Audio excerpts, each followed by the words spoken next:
বৃন্দাবনে তখন বাস করতেন সর গোস্বামীর এক গোস্বামী গোপাল ভট্ট গোস্বামী। 6 গোসাইয়ের নাম জানেন মায়েরা? 6 জন বৈষ্ণবের প্রধান বৈষ্ণবের নাম জানো? শুনে নাও। জয়রূপ সনাতন ভট্ট রঘুনাথ, শ্রীজীব গোপাল ভট্ট দাস রঘুনাথ। তাহলে রূপ গোস্বামী, সনাতন গোস্বামী, জীব গোস্বামী, রঘুনাথ দাস গোস্বামী, গোপাল ভট্ট গোস্বামী, হ্যাঁ, এইরকম 6 জন বৃন্দাবনে তখন থাকতেন। 6 জন তখন বৃন্দাবনে থাকত। তার মধ্যে গোপাল ভট্ট গোস্বামী ছিলেন। শ্রীনিবাস গিয়ে সেই গোপাল ভট্ট তার কাছে দীক্ষা নিতে যাবেন। ও মা, তিনি যাবেন গোপাল ভট্টের কাছে, গিয়ে দেখছে গোপাল ভট্ট আগে থেকেই সব হাত তুলে দাঁড়িয়ে রয়েছে। শ্রীনিবাস, এসো শ্রীনিবাস, আমি তোমাকে দীক্ষা দেব। শ্রীনিবাস, গুরুদেব আপনি আমার নাম জেনে গেছেন, আমি যে আপনার কাছে আসবো আপনি জানতেন? জানবো না, তুমি আসার আগে গতকাল রাত্রেই স্বপ্নের মধ্যে মহাপ্রভু আমাকে দর্শন দিয়ে বলেছে, ওরে গোপাল, শ্রীনিবাস আসছে, ওকে দীক্ষাটা দিয়ে দিস বাবা। মহাপ্রভুর আজ্ঞা পেয়েছি আমি তোকে দীক্ষা দেওয়ার। মায়েরা, এই গোপাল ভট্ট গোস্বামী এমন একজনকে সেবা করতেন যে রাধা মদন মোহন মন্দির, আপনারা যদি কখনো বৃন্দাবনে যান জানবেন, মদন মোহনকে সেবা করতেন। ছোট্ট বিগ্রহ, কিন্তু ছোট্ট বিগ্রহটা শিলাগ্রাম থেকে সরাসরি প্রকাশিত হয়েছিল। গোপাল ভট্টের সেবিত যে বিগ্রহটা বৃন্দাবনে আছে, সেইটা শিলাখণ্ড থেকে নিজে থেকেই প্রকাশিত হয়েছিল রূপ ধরে। হ্যাঁ, এটা একটা ঘটনা আছে। হ্যাঁ, সাংঘাতিক মন্দির ওইখানে। শুনে রাখুন, একটা মারোয়াড়ি, মানে একটা হিন্দুস্তানি মারোয়াড়ি গয়না বিক্রেতা, ব্যবসাদার, বৃন্দাবনের সকল মূর্তিদেরকে সোনার গয়না উপহার দিয়ে যাচ্ছে। বৃন্দাবনে তখন বাবাজিরা সবাই আছে, সব প্রত্যেকটা মন্দিরে গয়না দিয়ে যাচ্ছে। গোপাল ভট্টের কাছে এসছে। এবার গোপাল ভট্ট যেটা বিগ্রহ সেবা করতে, সেটা হচ্ছে শালিগ্রাম শিলা। এবার শালিগ্রাম শিলার কাছে এসে ব্যবসাদার বলছে, বাবাজি আমি আপনাকেও কিছু দিয়ে যাব। তখন গোপাল ভট্ট বলছে, না আমার লাগবে না, কারণ আমার তো শালিগ্রাম, আমি সাজাবো কি করে? হাত নাই, পা নাই, কিচ্ছু নাই, মুখ নাই, আমি সাজাবো কি করে? আমার লাগবে না, ও সোনা আমি ছোবো না, আপনাকে সোনার উপহার দিতে হবে না। মারোয়ারি বলছে, কেন? সবাইকে দেবো যখন বলেছে, আপনাকেও কেন বাদ দেবো? আপনাকেও দিয়ে যাব, আপনি কি করবেন করুন, দিয়ে যান। এবারে সোনার গয়না উপহার দিয়ে মারোয়ারি চলে গেছে। তখন শালিগ্রামের কাছে গিয়ে গোপাল ভট্ট কাঁদছে যে, প্রভু তুমি এমন রূপে আমার কাছে আছো যে এই গয়নাগুলো দিয়ে তোমায় সাজাতে পারবো না। তুমি শালিগ্রাম শিলা, কি করে তোমায় সাজাবো বলো? কিন্তু ওই ভক্তের ভক্তি আমি কি করে তুচ্ছ করব? এই গয়না তোমার কাছেই থাক, যা করার তুমি করো। মায়েরা, এই বলে কেঁদে চলে গেছে। ভোরের বেলায় যখন এসে গোপাল ভট্ট ওই মন্দির খুলেছে, বলুন মায়েরা, মন্দির যেই খুলেছে দেখতে পাচ্ছে কি জানেন? ওই শালিগ্রাম শিলার ভেতর থেকে প্রকাশিত হয়েছে কৃষ্ণ একেবারে এরকম মূর্তি ধারণ করে। শুধু মূর্তি নয়, গয়নাগুলো গায়ে পরে মূর্তি ধারণ করে উজ্জ্বল রত্নে সেই শালিগ্রাম শিলা থেকে প্রকাশিত হয়েছে স্বয়ং ভগবান মদন মোহন। সেই মন্দির এখনো আছে। সেই বিগ্রহ সেবা করত গোপাল ভট্ট। আর তাকেই স্বপ্নে দিয়ে আমার মহাপ্রভু বলেছেন, ওরে গোপাল, তোর কাছে আসছে আমার শ্রীনিবাস, তুই ওকে দীক্ষাটা দিয়ে দিস। কেমন? ঠিক আছে, দীক্ষা দিয়ে দেব। দীক্ষা নিয়ে নিল গোপাল ভট্টের কাছ থেকে। কিছুদিনের মধ্যেই এমন ভজনে সে পারদর্শী হয়ে উঠল, সেই ভজনে সারা বৃন্দাবন যেন গলে যায়। সারা বৃন্দাবনের একটা গাছের পাতাও যেন কৃষ্ণ কৃষ্ণ বলে ঝরে পড়ে। দীক্ষা নেওয়ার পর তার হৃদয়ের মধ্যে কৃষ্ণ প্রেম এত তীব্র হয়ে গেল যে তিনি ছুটে চলে গেলেন জীব গোস্বামীর কাছে। জীব গোস্বামী বলছে, শ্রীনিবাস, তোমার মতো কৃষ্ণ ভক্ত জগতে খুব কম দেখা যায়।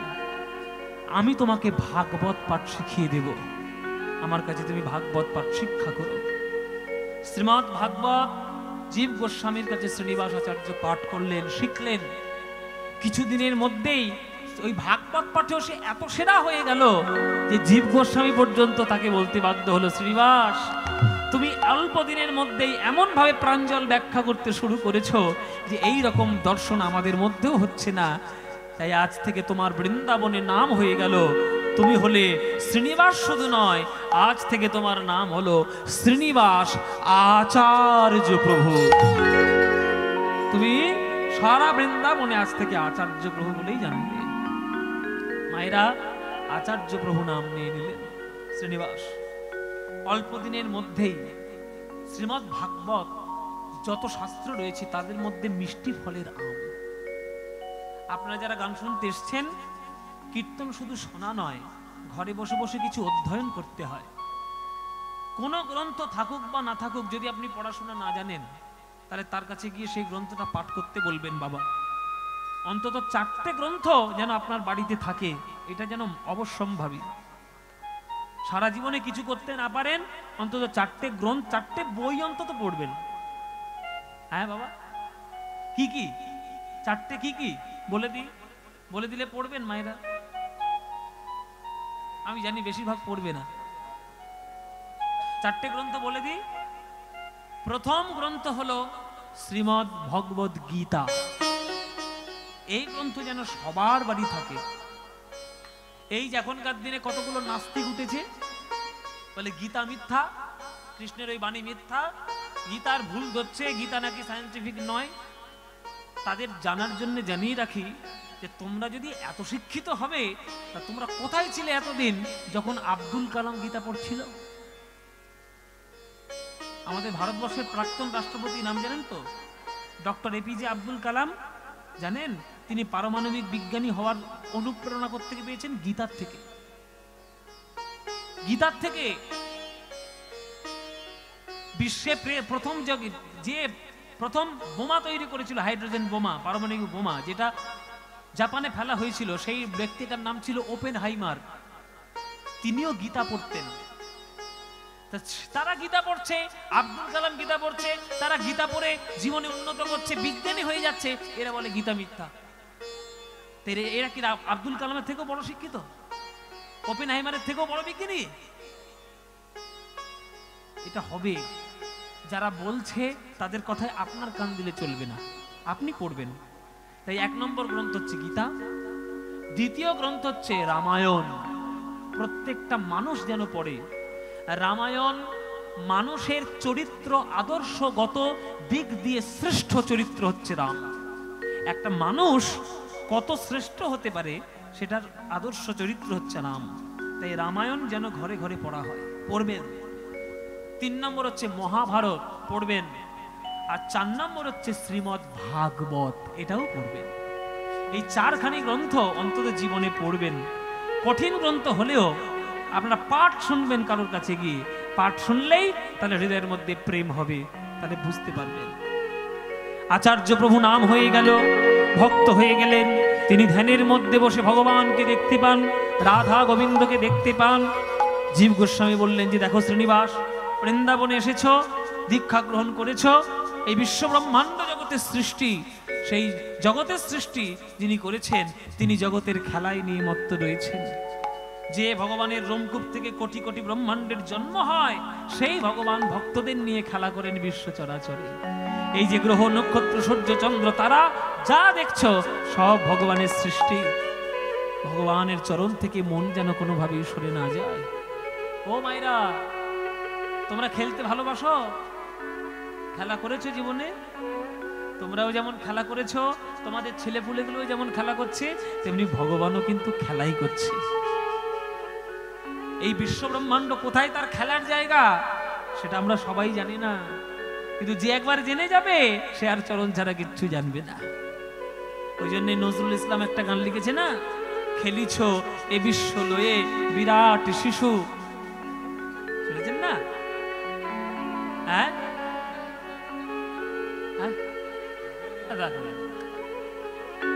শুনেছো তো গানটা? এত শুনবে, একটা গান কতবার শোনে?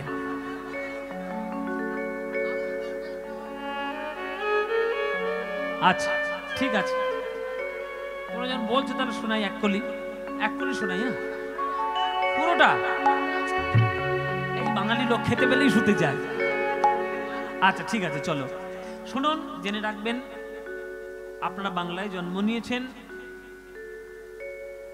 দুরবস্থা এখন চলছে ঠিক কথা, কিন্তু বাংলা সর্বসময় সব সময় বুদ্ধির দিক দিয়ে শ্রেষ্ঠ।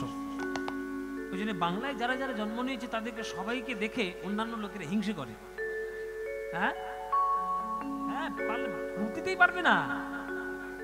বিশ্ব ব্রহ্মাণ্ড, কটা বাঙালি যে বিশ্ব ব্রহ্মাণ্ডকে হেরিয়েছে আপনারা ভাবতে পারছেন না। তার মধ্যে প্রথম তো মহাপ্রভু, এক নম্বর।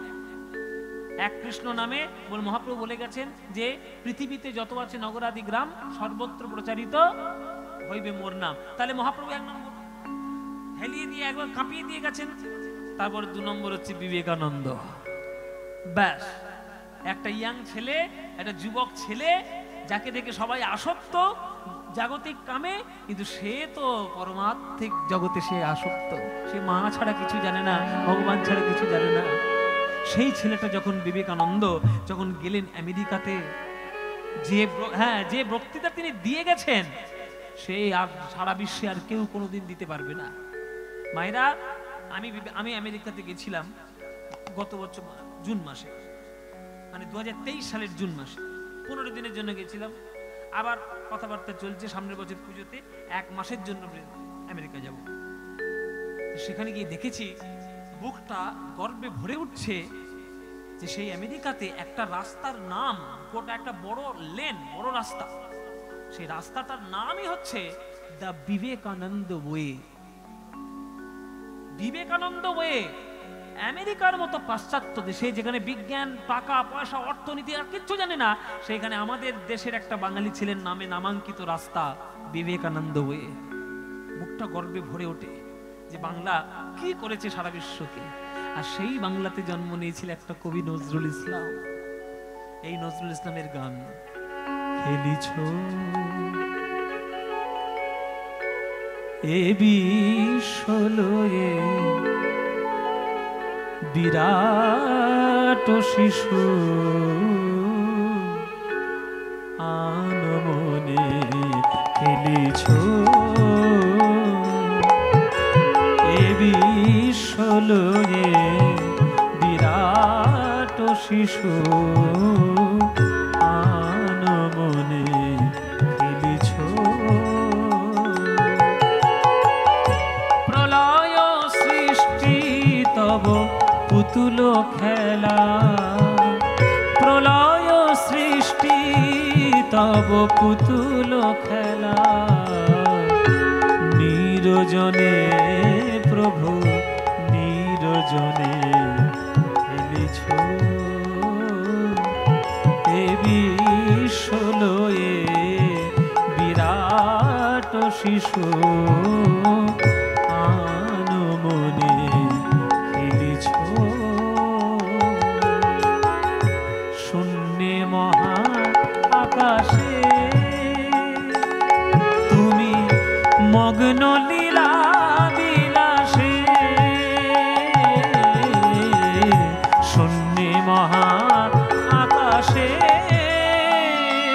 তুমি মগ্ন লীলা বিলাসে,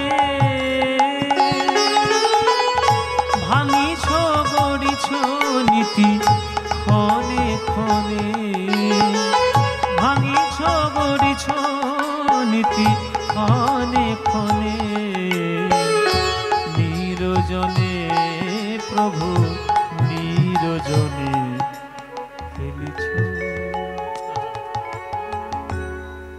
এসব গান শুনে আপনারা কতটা মজা পান আমি জানি না, আপনাদের কতটা আনন্দ হয় আমি জানি না, কিন্তু আমরা গায়ক তো, সুরের মধ্যে আমাদের সারাটা জীবন বাবা, গেয়ে যে আমরা কি শান্তি পাই সে আপনাদের বলে বোঝাতে পারবো না। এই গানের সুরের মধ্যে যে কি মজা আর কথা, এই মানে কি বলবো, আমার ভাষা নেই গানটাকে বর্ণনা করা। কাজী নজরুল ইসলামের চরণে আমাদের কোটি কোটি দণ্ডবত প্রণাম, যে তিনি আমাদের বাংলাতে জন্ম নিয়েছেন আর বাংলা সাহিত্যকুলকে সমৃদ্ধ করেছেন। তারকার বিশ্বসে খেলো না তবু হে উদাসী, পড়িয়া আছে রাঙা পায়ের কাছে রাশি রাশি। এই যে কীর্তন শোনা শুধু মানে ওই রকম মাথার মধ্যে ফালতু জিনিস নেওয়া নয়, শিক্ষা। মায়েরা, এই যে আমরা যে জেলায় বাস করছি, জেলাটার নাম কি? দক্ষিণ 24 পরগনা। আমি এই জেলারই ছেলে। এই দক্ষিণ 24 পরগনা জেলাটা কত ফুট লম্বা আর কত ফুট চওড়া ওই রকম ফিতে আছে? ফিতে দিয়ে মেপে দেখেছেন? বলে বাবা ওই রকম ফিতে কোনোদিন হয়? অত বড় ফিতে কে তৈরি করবে? আর মাপবো বা কি করে?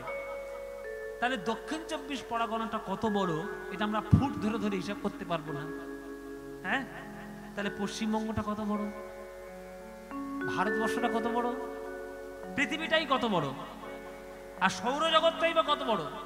আর যে সৌরজগৎ এত বড়, সেই সৌরজগৎ সারা বিশ্ব ব্রহ্মাণ্ডকে যিনি সৃষ্টি করেছেন তিনিই বা কত বড়। পাবো মাপ বাবা? ফিতে দিয়ে ভগবানকে মাপতে পারবো? জীবনে পারবেন না। তাই সন্ধ্যেবেলায় দেখবেন আকাশে তারা টিম টিম টিম টিম করে। এই যে তারা, গ্রহ, নক্ষত্র, সূর্য, চন্দ্র যা দেখছো সব ভগবানের পায়ের তলায় ধুলোর মতো পড়ে আছে। তারকার বিশ্বসে খেলো না তবু হে উদাসী, পড়িয়া আছে রাঙা পায়ের কাছে রাশি রাশি। নিত্য তুমি হে উদার, সুখে দুঃখে অবিকার। নিত্য তুমি হে উদার, সুখে দুঃখে অবিকার। হাসিছ খেলিছ তুমি আপন সনে, হাসিছ খেলিছ তুমি আপন সনে। নিরজনে প্রভু নিরজনে খেলিছ, এ বিশ্বলয়ে বিরাট শিশু আনমনে খেলিছ। নিতাই গৌর হরি হরি বল।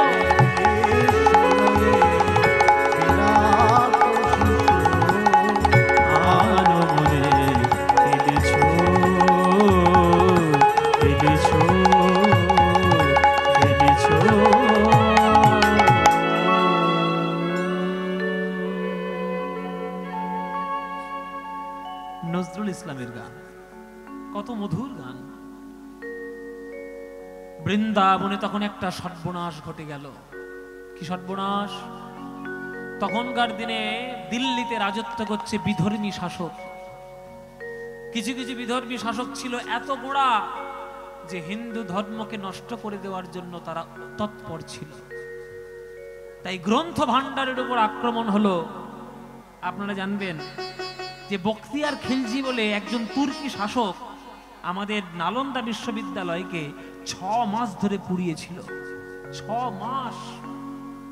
নালন্দা বিশ্ববিদ্যালয়ে এত পুঁথি ছিল যে সারা বিশ্ব ব্রহ্মাণ্ডের শাস্ত্র নালন্দা বিশ্ববিদ্যালয়ে ছিল।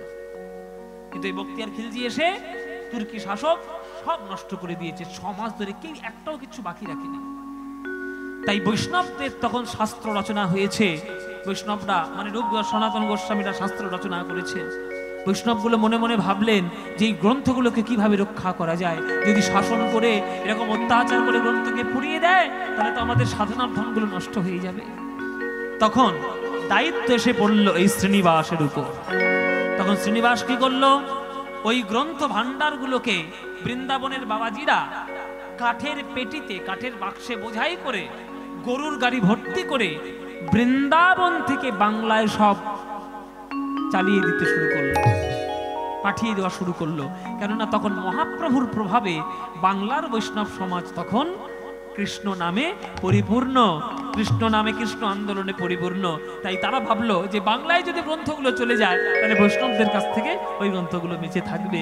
এই বলে গোটা গরুর গাড়ি ভরে 3-4টে গরুর গাড়ি ভর্তি করে পাঠিয়ে দিল বাংলায়। মায়েরা আস্তে কথা নয়, হরিবল মায়েরা, বৃন্দাবন থেকে বাংলায় আসতে একটা জায়গা পড়ে, সেই জায়গাটার নাম হচ্ছে বন বিষ্ণুপুর। কি বললাম? বন বিষ্ণুপুর। কোন জেলায়? এই জেলাটা হচ্ছে বাঁকুড়া জেলা, আমাদের পশ্চিমবঙ্গে। আর এই পশ্চিমবঙ্গের বাঁকুড়া জেলাটা এমন একটা জেলা, আপনারা ম্যাপটা খুলে দেখবেন, ম্যাপটা বার করে দেখবেন যে বাঁকুড়া জেলাটা 3টে রাজ্যের সীমানাকে বয়ে ধরে আছে। হ্যাঁ, বর্ডার এরিয়া, উড়িষ্যা, বিহার আর বাংলা। তখন তো ঝাড়খণ্ড হয়নি, তখন তো বিহারই ছিল। ঝাড়খণ্ড তো কিছুদিন আগে হলো। হ্যাঁ, তা বিহার, উড়িষ্যা, বাংলা 3টে রাজ্যের বর্ডার কিন্তু বাঁকুড়া। মানে বাংলায় আসতে গেলে আপনাকে ওই বর্ডার দিয়ে আসতে হবে। আর বর্ডার মানেই আপনারা জানেন ইধার কামাল ইধার কামাল, 2 নম্বরই কারবার চলবে। এই জন্যে ওই বিষ্ণুপুরের যিনি রাজা ছিলেন তার নাম ছিল বীর হাম্বির রাজা। রাজার নাম বীর হাম্বির। কি বললাম? বীর হাম্বির। নামটা অদ্ভুত না? কেন অদ্ভুত জানো? এই বীর হাম্বির দিনের বেলায় তিনি যখন রাজ্য শাসন করতেন তিনি রাজা, সুশাসক। আর সন্ধ্যাবেলায় যেই হয়ে যাবে রাতের কোলে সেই বীর হাম্বির হলো ডাকাতের সর্দার। ডাকাতি করে বাবা, সাংঘাতিক বাঁকুড়ার রাজা ডাকাত বীর হাম্বির। তার ডাকাতিটা কিরকম? ওই যে বর্ডার সীমানা প্রান্ত ধরে যে সব 2 নম্বরই মালগুলো আসবে, তার যত পেয়াদা আছে সব গিয়ে সব ডাকাতি করে নিয়ে আসবে। যদি ভালো হয় ভালো কাজে লাগবে, আর যদি অন্যের 2 নম্বরই মাল হয় আর কি, মানে যদি চোরা চালান হয়, সেই চোরা চালানগুলো নিয়ে এসে নিজের রাজকোষে জমা করবে। সেই রাজার কানে খবর এলো যে 2-3 দিনের মধ্যে ওই বর্ডার থেকে, সীমানা থেকে কিছু গরুর গাড়ি আসছে। গরুর গাড়ি আসছে। এবার রাজা তখন নিজেদের পেয়াদাদের আজ্ঞা দিয়ে দিলেন, এই কালু, কালু, ওমার এটা কালু, যদিও গায়ের রং সাদা। কালু আর মদন। কালু, মদন কই রে? এই কালু, মদন, এই তোরা যা, 2-3 দিনের মধ্যে পশ্চিম দিকে দাঁড়িয়ে থাকবি। পশ্চিম দিকে গরুর গাড়ি আসছে, নিশ্চয়ই চোরা মাল আসছে, চোরাই কারবারিদের মাল আসছে। তোরা একেবারে 3-4টে গরুর গাড়ি একেবারে লুটপাট করে একদম নিয়ে আসবি এইখানে। হ্যাঁ, কেউ যদি বাধা দেয় একেবারে লাঠি দিয়ে তার মাথা একেবারে।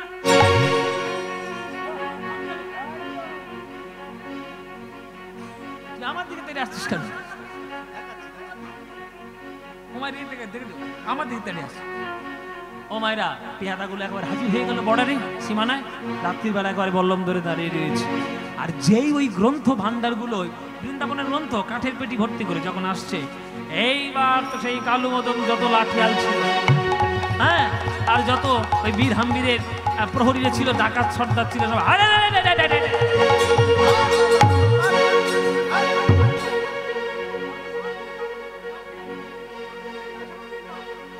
একেবারে মায়েরা লুটপাট করে এই 3টে গরুর গাড়ি একেবারে উদ্ধার করে নাচতে নাচতে রাজার কাছে এসেছে। মহারাজ, 3টে গরুর গাড়ির উদ্ধার করেছি, নিশ্চয়ই একেবারে সোনা বয়না ভর্তি হয়ে আছে। খোল খোল খোল, আমার চোখের সামনে খোল, খোল তাড়াতাড়ি খোল। ও মায়েরা, কাঠের পেটিগুলো খুলছে। এই কি করতে, কি নিয়ে এসছিস? শুধু তাল পাতা, অসত্য পাতা আর ভুচি পাতা। বলে মহারাজ, তা আমরা কি করবো? আপনি বলেছেন 3টে গরুর গাড়ি আসবে, ডাকাতি করেছি, ওর ভেতর থেকে তাল পাতা বেরোবে কি করে বুঝবো?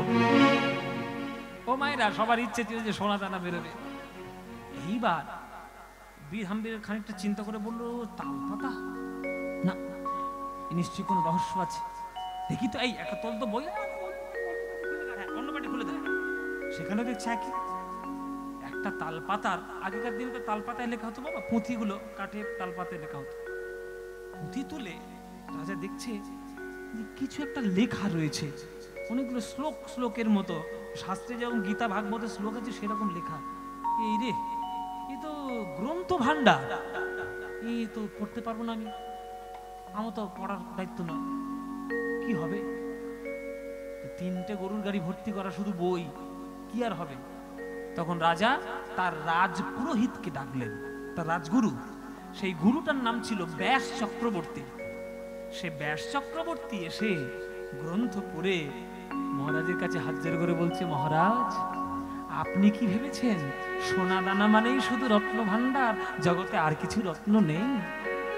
আপনি যে রত্ন পেয়েছেন, এই রত্ন হচ্ছে বৈষ্ণবদের সাধনার ভান্ডার। এই ভান্ডার গ্রহণ করার মতো যোগ্যতা আমাদের নেই। একটা গ্রন্থের নাম উজ্জ্বল নীলমণি, একটা গ্রন্থের নাম দান কেলি কৌমুদী, আর একটা গ্রন্থের নাম হরিভক্ত রসামৃত সিন্ধু। এক একটা গ্রন্থ সাধনার ধন, এ আমাদের দ্বারা সম্ভব নয়। আপনি এমন একটা লোককে, এমন একটা ব্যক্তিকে এই গ্রন্থগুলো দিন যে পড়তে পারবে, মানে করতে পারবে। তখন শ্রীনিবাসের কাছে খবর গেল। শ্রীনিবাস ঠাকুর তখন জাজিগ্রামে আছেন, বর্ধমানে বৃন্দাবনে কাজ করে তিনি জাজিগ্রামে থাকতেন। জাজিগ্রামে খবর গেল যে বাঁকুড়ার রাজা তাকে ডেকে পাঠিয়েছে। এবার গিয়েছে বাঁকুড়ার রাজার কাছে, মহারাজ কি জয় হোক, মহারাজের জয় হোক। কে তুমি? কে তুমি বাবাজি?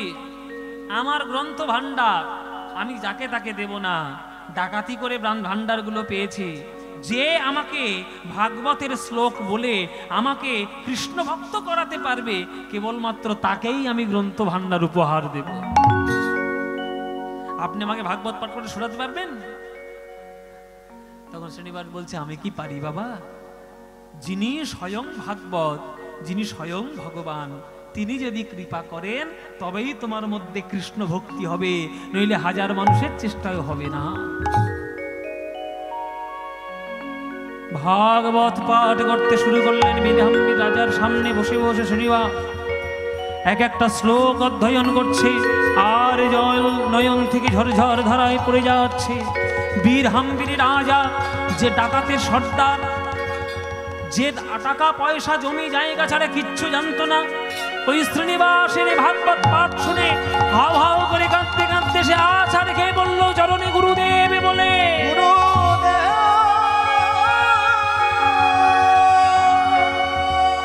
গুরুদেব, গুরুদেব, আমি টাকা পয়সা নিয়ে রাজা,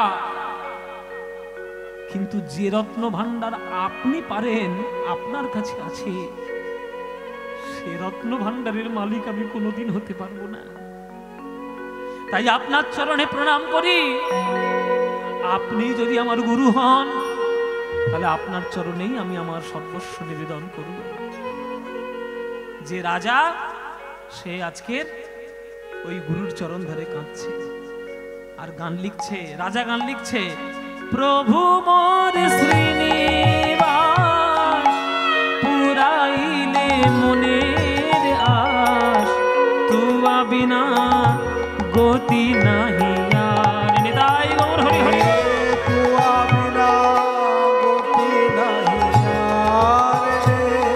আমি আছি নো মায়ার কীট, আমার বড়ই লাগিত মিট, দেখাইলা অমিয়ার ধার হে, দেখাইলা ওগো জীবের নিস্তার লাগি নন্দসুত হরি, জীবের নিস্তার লাগি নন্দসুত হরি, আজ ভুবনে প্রকাশ হন গুরু রূপ ধরি, ভুবনে প্রকাশ হন গুরু রূপ ধরি। মহিমায় গুরু কৃষ্ণ এক করি জানো, মহিমায় গুরু কৃষ্ণ এক করি জানো, গুরু আজ্ঞা হৃদে সদাই সত্য করি মানো, গুরু আজ্ঞাতে সদাই সত্য করি মানো। গুরু রূপে ভগবান, গুরু রূপে ভগবান, শিষ্যের করে পরিত্রাণ গুরু রূপে ভগবান, পরিত্রাণ গুরু রূপে ভগবান, শিষ্যের করে পরিত্রাণ গুরু রূপে ভগবান, পরিত্রাণ গুরু রূপে ভগবান। সেই বীরহাম্বের রাজা ডাকাত ছিল, কিন্তু শ্রীনিবাসের ভাগবত পাঠে তিনি ভক্ত হয়ে গিয়ে তার চরণে দীক্ষা পর্যন্ত নিয়ে নিয়েছিল। সেই সকল গ্রন্থ ভাণ্ডার উপহার স্বরূপ পেল রাজার কাছ থেকে শ্রীনিবাস আচার্য। সকল গ্রন্থ ভাণ্ডার নিয়ে আবার তিনি চলে এলেন যাজিগ্রাম। সেই যাজিগ্রামে তিনি তার লীলা বিস্তার করলেন। সেই শ্রীনিবাস আচার্যের কাছে দুজন এসেছিলেন শিষ্য হয়ে, যাদের সেবায়, যাদের সঙ্গে শ্রীনিবাস আচার্য পরিপূর্ণ। যেমন আমাদের মহাপ্রভু পঞ্চতত্ত্বে পরিপূর্ণ, তেমনি শ্রীনিবাস আচার্যও কিন্তু সেইভাবে পরিপূর্ণ। সেইভাবে লীলা বিস্তার করেছিলেন আমার এই যাজিগ্রামে। একদিন তিনি ধ্যানের মধ্যে বসে গেলেন। একদিন, দুদিন, 3 দিন চলে গেল, জ্ঞান আর ফিরছে না, কিছুতেই জ্ঞান ফিরছে না। তখন শ্রীনিবাস আচার্যের স্ত্রীর নাম ছিল গৌরাঙ্গ প্রিয়া দেবী। সেই গৌরাঙ্গ প্রিয়া দেবী এসে ওই রামচন্দ্র আর নরোত্তমের কাছে হাউ হাউ করে কাঁদছে, ওরে ওরে তোদের বাবাকে দেখ, তোদের বাবার বোধহয় কিছু হয়ে গেছে। এই শ্রীনিবাস আচার্যের 2টো প্রধান শিষ্য ছিল, তার নাম রামচন্দ্র কবিরাজ আর নরোত্তম দাস ঠাকুর। যে নরোত্তমের প্রার্থনা সঙ্গীত আপনারা পড়েন, ভোগারতির গান, এই নরোত্তম দাস ঠাকুর কিন্তু শ্রীনিবাস আচার্যের শিক্ষা শিষ্য। আর রামচন্দ্র একেবারে একান্ত একনিষ্ঠ প্রাণ শিষ্য এই রামচন্দ্র। তখন দুজনের মধ্যে রামচন্দ্র বলছে, মা আপনার কোনো চিন্তা নেই, আমি গুরুদেবকে ফিরিয়ে নিয়ে আসবো, দেখি গুরুদেব কোথায় আছে। এই বলে রামচন্দ্র শ্রীনিবাস আচার্যের কাছে এলেন। দেখছে শ্রীনিবাস আচার্য ধ্যানের মধ্যে বসে রয়েছেন। ঠিক তার পাশে বসে রামচন্দ্র ধ্যানের মধ্যে বসে গেলেন। ধ্যানের মধ্যে দেখছেন আমার গুরুদেব কোথায় রয়েছে। এগুলো সাংঘাতিক ব্যাপার বাবা, এগুলো আমাদের ভারতবর্ষের সনাতন ধর্মে হয়। ধ্যান যদি কেউ সঠিকভাবে করতে পারে, সে যে কোন স্তরের সাধক হয়ে যাবে তার কোনো ঠিক ঠিকানা নেই। ধ্যানের মধ্যে রামচন্দ্র দেখছে যে শ্রীনিবাস আচার্য গিয়ে বসে আছে যমুনা নদীর পারে বৃন্দাবনে। রামচন্দ্র গিয়েছে যমুনার পারে। গুরুদেব আপনি কেন এই যমুনার তীরে বসে আছেন? তখন শ্রীনিবাস কাঁদতে কাঁদতে বলছে, ওরে রামচন্দ্র, আমি ধ্যান করতে এসেছিলাম এইখানে, আর রাধা গোবিন্দের সেবা করতে এসেছিলাম বৃন্দাবনে। রাধা রানীর নাকের বেসর হারিয়ে গেছে যমুনার জলে। ওই যমুনার জলে কিছুতেই আমি খুঁজে পাচ্ছি না বেসর। রাধা রানী আমাকে আজ্ঞা দিয়েছেন যে বেসরটা খুঁজে দিয়ে। আমি 7 দিন হয়ে গেল, আমি এখনো পর্যন্ত খুঁজেই পেলাম না।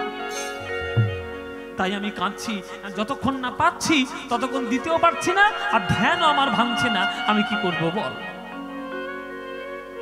তখন রামচন্দ্র বলছি, গুরুদেব আপনি যদি কৃপা করেন তাহলে আমি একটু খুঁজে দেখি। তুই খুঁজবি? হ্যাঁ, আপনি যদি কৃপা করেন তাহলে আমি খুঁজি। বেশ ঠিক আছে, তুই খোঁজ। মায়েরা 7 দিন ধরে শ্রীনিবাস পেল না সেই নাকের বেসর। একদিন মাত্র ডুব দিয়ে রামচন্দ্র যমুনার তলা থেকে সেই নাকের বেসর নিয়ে এসে হাজির করলো গুরুদেবের সামনে। এই নীল গুরুদেব নাকি, কি তুই পেয়েছিস? তাহলে এটা তো আমি আমার কাছে রাখবো না, আমি ললিতার কাছে দেব। কেননা ললিতা হচ্ছে রাধারানীর সেবিকা, সখী। দিল সেই নাকের বেসর ললিতার হাতে। ললিতা গিয়ে দিল রাধারানীর হাতে। রাধারানী বলছে, কিরে ললিতা, এতদিন ধরে কেউ খুঁজে পেল না, কে খুঁজে পেল? তখন ললিতা বলছে, শোন, ওই যে যমুনার পাড়ে বসে বসে কাটছে শ্রীনিবাস, ওরই একটা শিষ্য এসছে, তার নাম রামচন্দ্র কবিরাজ। ওই রামচন্দ্র তোর নাকের বেসর খুঁজে দিয়েছে। তাহলে রামচন্দ্র যখন এত বড় কাজ করেছে, ওকে তো প্রসাদ দিতে হয়, ওকে তো কৃপা করতে হয়। এই বলে রাধারানী যে পান খাচ্ছিলেন, তাম্বুল, চিবানো পান, ওই চিবানো পান মুখ থেকে নিয়ে ললিতার হাতে দিলেন। যা, শ্রীনিবাসকে দিয়ে। ললিতা দিল শ্রীনিবাসের হাতে, আর শ্রীনিবাস দিল রামচন্দ্রের হাতে। এই নে, রাধারানীর নাকের বেসর খুঁজে দিয়েছিস, রাধারানী তোকে কৃপা করে প্রসাদ পাঠিয়েছে। তখন রামচন্দ্র বলছে, না গুরুদেব, এ প্রসাদ তো আমি গ্রহণ করতে পারবো না। কেন? বলে, রাধারানী তো আমাকে সেবা দেয় নাই, আমাকে সেবা আপনি দিয়েছেন। আপনি খুঁজে পান নাই, তাই আপনার পরিবর্তে আমি খুঁজেছি, আমার গুরুদেব তো আপনি, তাই যে প্রসাদ রাধারানী পাঠিয়েছে সে তো আমি গ্রহণ করতে পারবো না, এ তো আপনার প্রাপ্য। তখন বলছে না, দুজনের প্রাপ্য। তুই যদি আমাকে না দিয়ে প্রসাদ না পেতে চাস তাহলে আমিও একটু গ্রহণ করব, তুইও একটু গ্রহণ করবি। এই বলে রাধারানীর চিবানো পান শিষ্য দিল গুরুদেবের মুখে, আর গুরুদেব দিল শিষ্যের মুখে। আর জয় রাধে রাধে বলতে বলতে 7 দিন পর ধ্যান ভাঙলো যাজিগ্রাম। যখন ধ্যানটা ভেঙে গেছে, কি দেখছে জানো মায়েরা? মুখের ঠোঁটের কোণে আর নিজের হাতের তালুতে ওই পানের লাল দাগ লেগে আছে। মানে রাধারানী যে পান খেয়ে দিয়েছে, পান তো লাল, পান খেলে তার বর্ণ তো লাল হয়ে যায়, সেই লাল আভা ঠোঁটের কোণেও রয়েছে আর হাতেও রয়েছে। দুজনের হাতেই রাধারানীর চিবানো পানের দাগ দেখে আজ রামচন্দ্র আর গুরুদেব শ্রীনিবাস আচার্য দুজন দুজনকে জড়িয়ে ধরে আজ দুজনাই কাঁদিছে। হরি বল। ওগো দুজনাই কাঁদিছে, ওগো রামচন্দ্র শ্রীনিবাস তারা দুজনাই কাঁদিছে।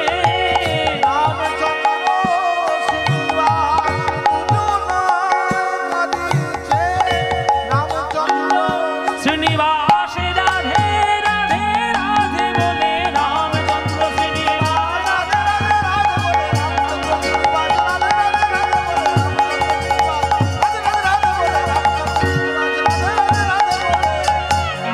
দুজনাই কাঁদিছে। দুজনাই কাঁদতে শুরু করেছে। রাধারানীর চিবানো পানের চিহ্ন দেখে সকল ভক্তরা রাধার নামে জয়ধ্বনি দিতে শুরু করলো। আর সেই নরোত্তম দাঁড়িয়েছিল, জয় জয় শ্রীনিবাসের জয়ধ্বনি দিতে শুরু করলো। আর রামচন্দ্র শ্রীনিবাসে জড়িয়ে ধরলেন, সবাই জয়ধ্বনি দিয়ে আজ যাজিগ্রামে রামচন্দ্র আর শ্রীনিবাসের হলো মহামিলন। গুরু শিষ্যের মিলন ঘটলো যাজিগ্রামে। আপনাদের ঠিকানাটা বলে দিই, যদি কখনো পারেন আপনারা প্রাণ ভরে একবার যাজিগ্রামটা দেখে আসবেন। আপনারা তো অনেক টাকা খরচা করে অনেক জায়গায় যান, বাংলাতে যে সব তীর্থগুলো আছে সেগুলোর আগে দেখতে হয়, সেগুলো দেখে নেবেন। হাওড়া স্টেশনে যাবেন, হাওড়া স্টেশনে গিয়ে বর্ধমান লোকাল ধরবেন, বর্ধমানে নামবেন। আবার বর্ধমান থেকে কাটোয়াগামী লোকাল একটা আছে, ওই লোকালে উঠবেন। ওই লোকালে উঠে আপনারা যাজিগ্রাম স্টেশনে নামবেন, বা আপনারা কাটোয়াতেও নামতে পারেন। কাটোয়ায় নেমে টোটোওয়ালাকে বলবেন যে যাজিগ্রামে যাব। একেবারে রেল লাইনের ধারে যাজিগ্রামের মন্দির, শ্রীনিবাস আচার্যের পাটবাড়ি ওখানে আছে। আপনারা প্রাণ ভরে একবার দেখে আসবেন বাবা। কারণ আমি নিজেই গিয়েছি, আমার তো গান করার দৌলতে আমি চারদিকেই ঘুরে ঘুরে বেড়াই বাবা, এসব আমার দেখা হয়ে গেছে। আপনারা কৃষ্ণ ভক্তি কি আপনারাও যদি পারেন একবার গিয়ে যাজিগ্রাম দেখে আসবেন। সেই যাজিগ্রামে লেখা আছে, এদেশে বিচার নাই বাপ রে বাপ, দিনে মারে ঝাঁটা দিয়ে রাতে পোড়ায় হাত। কত বড় সংসারী হলে আর কত বড় কৃষ্ণ ভক্ত হলে তবে মহাপ্রভুর দ্বিতীয় স্বরূপ তারা জগতে লীলা করতে পারেন। আপনারা প্রাণ ভরে একবার দেখে আসবেন। সমাধিস্থল সেই একেবারে আমাদের তমাল বৃক্ষ। আর একটা বিশেষ জিনিস আছে, মহাপ্রভুর চিত্রপট রাখা আছে। মহাপ্রভুকে কেমন দেখতে ছিল এটা আপনারা যদি দেখতে চান তাহলে একদম সেখানে আমাদের শ্রীনিবাসের পাটবাড়িতে রাখা আছে মহাপ্রভুর ছবি, আপনারা দেখে আসতে পারেন। সেই শ্রীনিবাস আচার্য আমাদের বৈষ্ণব জগতে মনোহর সাই কীর্তনের ধারক বাহক এবং আচার্য প্রভু রূপে তিনি মহাপ্রভুর প্রেম ধর্ম প্রেমের বন্যা দ্বিতীয়বার করে রক্ষা করেছেন। জয় নিতাই। সেই শ্রীনিবাস আচার্যের লীলা আমরা এতক্ষণ ধরে আস্বাদন করলাম, আপনারা আস্বাদন করলেন। জয় নিতাই। আমাদের রামচন্দ্র শ্রীনিবাসের মিলন হলো। চলুন এবার যাওয়ার সময় দুটো গান ওরা গাইতে বলেছিল, দুটো গান গেয়ে আজকের মতো বিদায় নেব। প্রথম গানটা শ্যামা সঙ্গীত, একটা মায়ের গান গাইতে বলেছে।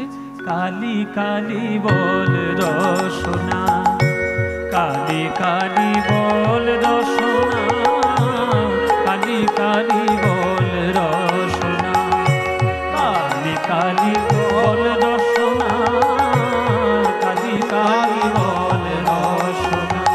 কর পদ ধ্যান নামামৃত পান, কর পদ নামামৃত পান, কর পদ ধ্যান নামামৃত পান, যদি হতে ত্রাণ থাকে বাসনা। কালী কালী বল রসনা, কালী কালী বল রসনা, কালী কালী বল রসনা। কালী বল রসনা, কালী কালী বল রসনা। শোনো ওগো ভাই বন্ধু সুত দ্বারা পরিজন, সঙ্গের দোষর নহে কোনো জন।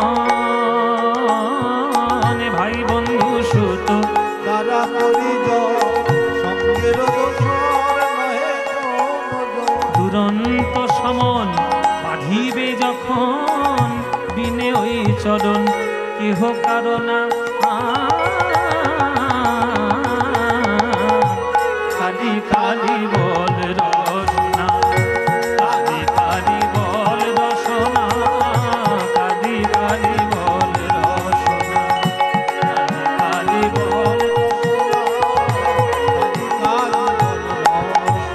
দুর্গা নাম মুখে বলো একবার, সঙ্গের সম্বল দুর্গা নাম আমার। দুর্গা নাম মুখে বলো সঙ্গের সম্বল দুর্গা নাম। অনিত্য সংসার নাহি পারাবার, সকলই অসার তোমরা ভেবে দেখো না। কালী কালী বল রসনা, কালী কালী বল রসনা, কালী কালী বল রসনা, কালী কালী বল রসনা, কালী কালী বল রসনা। গেল গেল কাল বিফলে গেল, দেখো না কালান্ত নিকটে এলো। গেল গেল কাল বিফলে গেল, দেখো না কালান্ত নিকটে এলো। প্রসাদ বলে ভালো, কালী কালী বলো, ওগো দূর হবে সব যম যন্ত্রণা।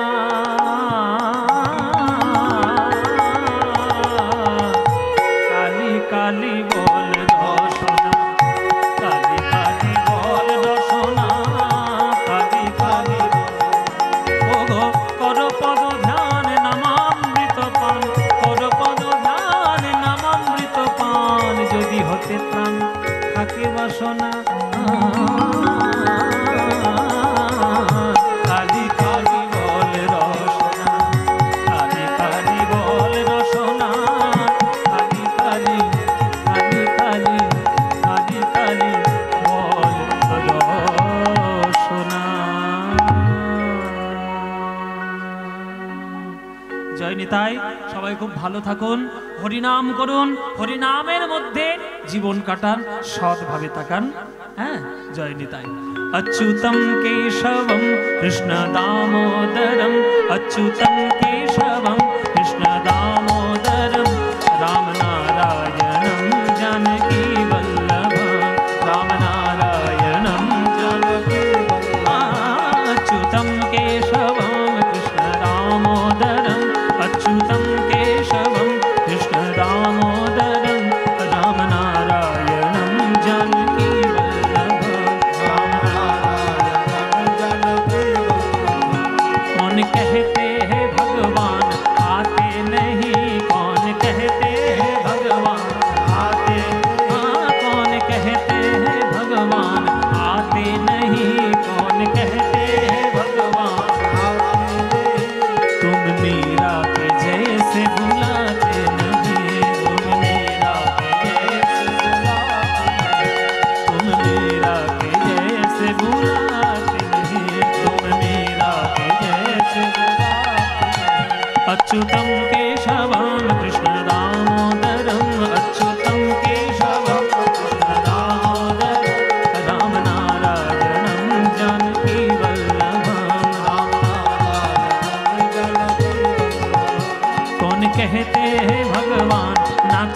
नहीं कौन कहते हैं भगवान नाचते कौन कहते हैं भगवान नाचते नहीं कौन कहते हैं भगवान गोपियों की तरह तुम नचाते नहीं गोपियों की तरह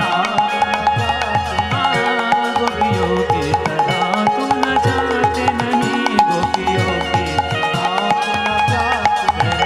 अच्युतम केशवम कृष्ण दामोदरम अच्युतम केशवम कृष्ण दामोदरम राम नारायणम जानकी वल्लभम राम नारायणम वल्लभम राम नारायणम कृष्णा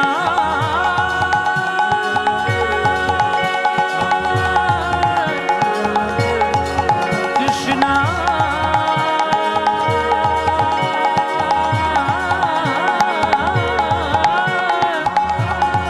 हरे कृष्णा हरि